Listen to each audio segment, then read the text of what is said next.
Më vjen mirë që zgjodhe që të rikthehesh këtu tek Inspire. Thjesht nuk kam qenë unë gati për të folur për jetën time. Si të pëlqen ty njerëz sot të t'identifikojnë? Këngëtarja Zajmina, Miss Shqipëria, influencerja, stilistja, arkitektja. Mua do më pëlqente të më flisni vetëm në emër Zajmina. U shpallë Miss Shqipëria në moshën 15 vjeçare. Do më tregosh pak se si ishte ballafaqimi yt i parë me famën. Nëse do kisha edhe një herë veten time në dorë aq të vogël, nuk do ta lejoja kurrë. Dashurinë e jetës tënde e njohe në një moshë shumë të vogël, 17 vjeç. Pastaj rrugët Unë tani jam Pastaj rrugët tuaja u ndan dhe përsëri rrugët tuaja ishin të destinuara të kryqëzoheshin, të bashkoheshin. Luftoj për mua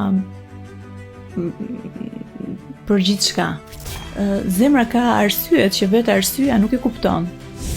Det me dallë ka qenë marrëdhënia juaj në fillim sepse bashorti yt vinte nga një divorc me 2 fëmijë. Si e ke përjetuar ti këtë dhe me çfarë sfidash je ndeshur? Në dashuri nuk ka mëkate, nuk ka gabime, ka ndjenja që ndoshta disa njerëz të tjerë nuk i kuptojnë. Nuk mendoj që ka një gjë më të bukur, më seksi, më tërheqëse se sa një burr që lufton për gruan që dashuron. E ke shijuar megjithëse rolin e nënës, të shtëpiakes, të gruas së shtëpisë. Asnjë moment nga fëmijëria e fëmijëve të mi. Dua të jem ajo figura e nënës që ata kur të rriten të kujtojnë që dora ime ka qenë gjithmonë bashkë me dorën e tyre. Je e lirë brenda martesës? Ndihesh e lirë? Jam aq e lirë sa as unë as martesa nuk ka.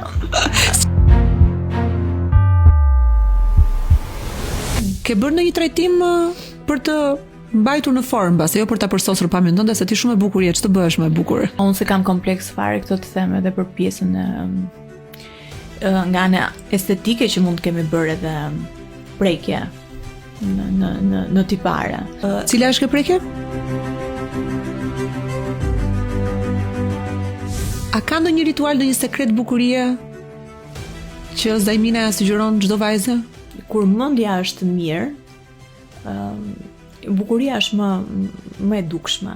Siç ka një aur tjetër, ka një shkëlqim kur zgjedh jetë e lumtur në jetë.